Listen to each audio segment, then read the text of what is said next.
Franck Biya et Paul Biya, c'est le même nom, mais ce n'est pas la même personne. Ce n'est pas la monarchie. Aïdjo s'est reposé, pourquoi pas lui? Chacun vient au pouvoir avec son régime. Il peut faire mieux que son papa. Le 6 novembre dernier, Franck Emmanuel Biya a officiellement adhéré au Rassemblement démocratique du peuple camerounais, le RDPC. Ce qui renforce la position de certains citoyens qui pensent que la transition politique au Cameroun se fera de père à fils.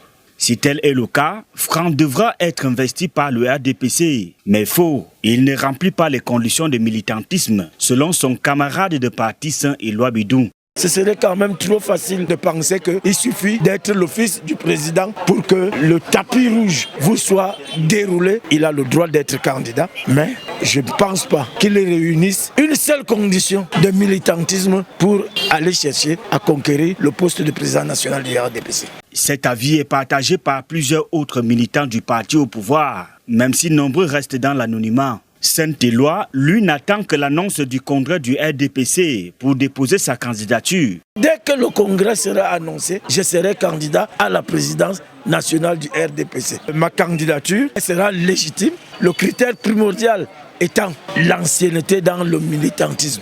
J'étais président de cellule, j'étais président de comité de base, j'étais président de sous-section, j'étais président de section.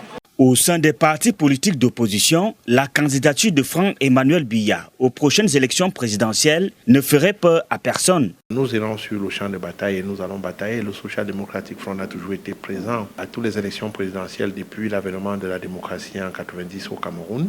Nous pensons que nous avons la capacité de faire face à n'importe quelle candidature qui surgirait pour les présidentielles de 2025 ou avant. Dans la rue, les citoyens sont unanimes. Il faut promouvoir la démocratie.